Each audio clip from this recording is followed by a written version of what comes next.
Here is Brick Squadron, and I am back with a TIE Bomber review. 625 pieces, 3 minifigures, and a new Gonk droid. This is only the second TIE Bomber LEGO has ever produced. The first one looked terrible. I definitely don't recommend getting it. Also because it's probably very expensive now that it's so old. But anyway, the box art on this TIE Bomber looks great. You've got your TIE Bomber flying over some asteroids, dropping bombs. Looks like he's trying to shoot a missile out with the stud shooter.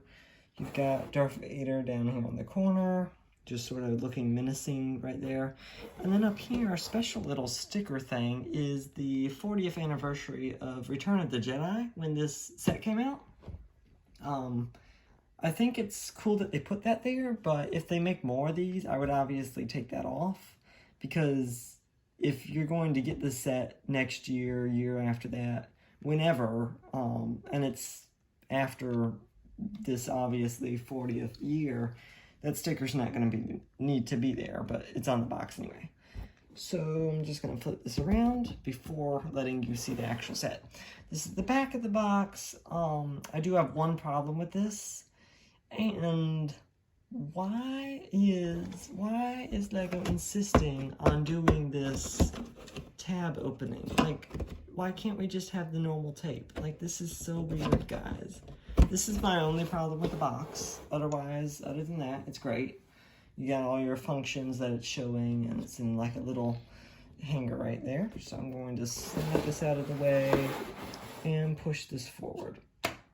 Alright, so I'm going to start off with the minifigures. And I cannot remember if I do the minifigures first or the build first, so I'm just going to start off with these guys. Alright, so you get 3 minifigures in the set and a really weird Gonk droid. I'll get to him later. First up is Darth Vader, and this is a brand new Darth Vader, as you may have noticed with the arm printing. I was really excited when I saw that on the set box, and I just knew I had to get this, not just for the Darth Vader, obviously. You can just get that off of Bricklink. But also, it comes with the new cape, so it's not the old stiff design. And then, you know, he's got his lightsaber. And then, that's his head underneath there. He's not looking too happy, is he? No. And you've got some battle damage on the back. It's just the normal helmet. Goes on, comes off. Cape was in a nice little cardboard box there. Darth Vader's really good minifigure, especially in this new updated version. We also get a new TIE Bomber pilot, or really just TIE Fighter pilot, because they work with all the TIE Fighters. He's got like a little strip of silver there on the helmet, the Imperial logos, and just some nice printed legs right there. I like this. This was new to me. There, your normal printing on the TIE Fighter, and then the guy's head.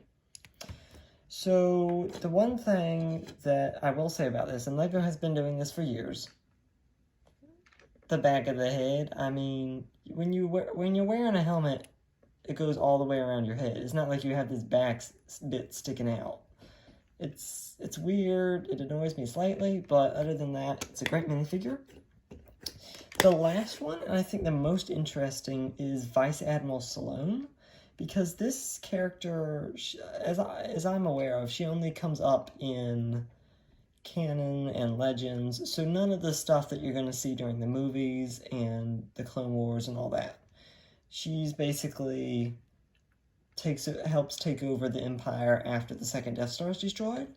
I'm not really an expert on Legends and canon, but that's pretty much what I know about her.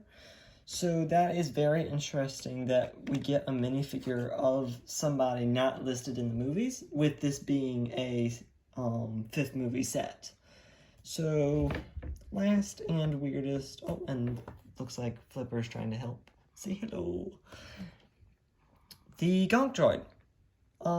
Yeah, it is very weird to see an Imperial Gonk droid. As I'm aware of, LEGO's never done one. And if you know your LEGO pieces, you may notice that this is a printed box from the Armored Marauder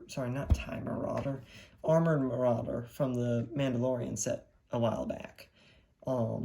And I think that's really cool that they managed to find a use for that piece other than just a storage box, and that they managed to fit all this in on the Gonk Droid.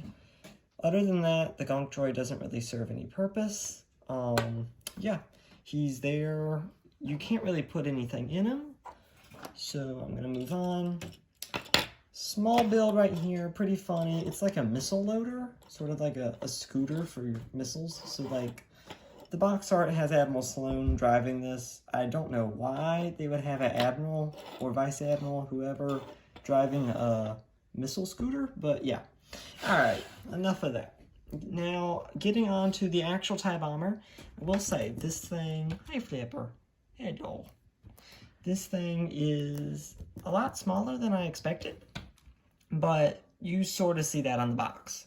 So you obviously have your slanted TIE Fighter wings right there. These do turn, so if you want to be all Moff Gideon, you can go and turn them and just lay it flat like that, but that does mess up the missile chute down there.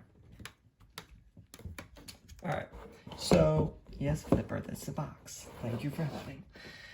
Sorry about this. Yeah, okay. Your TIE Bomber pilot will fit right in here. Flipper? Flipper? Guys, it's a cat. What can I say? Your TIE Bomber pilot, like I was saying, fits right in here. Flipper! This is gonna take so long. Look, I'm gonna move this box. Look, go get the box. Go get the box. Yeah, behave. Please don't chew anything. Okay. Anyway, so yeah, the fighter pilot can go in there and drive the thing. You got stud shooters here. You know I'm not a big fan of stud shooters. I obviously will take them off as soon as I'm done with this review. Your missile pod right there is your second pod on this TIE Bomber. I really think they should have done a bit more length between the wings and the pods, because it's really not this compact and squished. But anyway, you've got like a really nice printed piece here, as well as the windshield for the cockpit. Flipper, come on, Buster. I've moved the bomb chute up because it was back here, and that just doesn't look right. Like, even in all the pictures and the Mandalorian, it's up closer towards the missile slot, so you can move that up if you want. And then you've got your little yellow Lego missiles that you can shoot out from the top there by pressing those. And look at that, Flipper has some missiles. Okay, so the back of it, just your normal engines. Really nice detail here with that plates right there. And yeah, this has been a really good set. One of my favorites, because you don't have like the random Rebel minifigure. It's just all Imperial, and I really like that. Flipper obviously does too. A $65 set, I think they could have done lower. I think they could have done 60, maybe like 59, 55. But I'm not in charge of the company. Lego sets their own prices, and I just review the stuff. So I'm going to wrap up here, say bye for Flipper. I will say Flipper wants you to subscribe to Brick Squadron because the channel needs some help to grow, and you might be able to see more Flipper.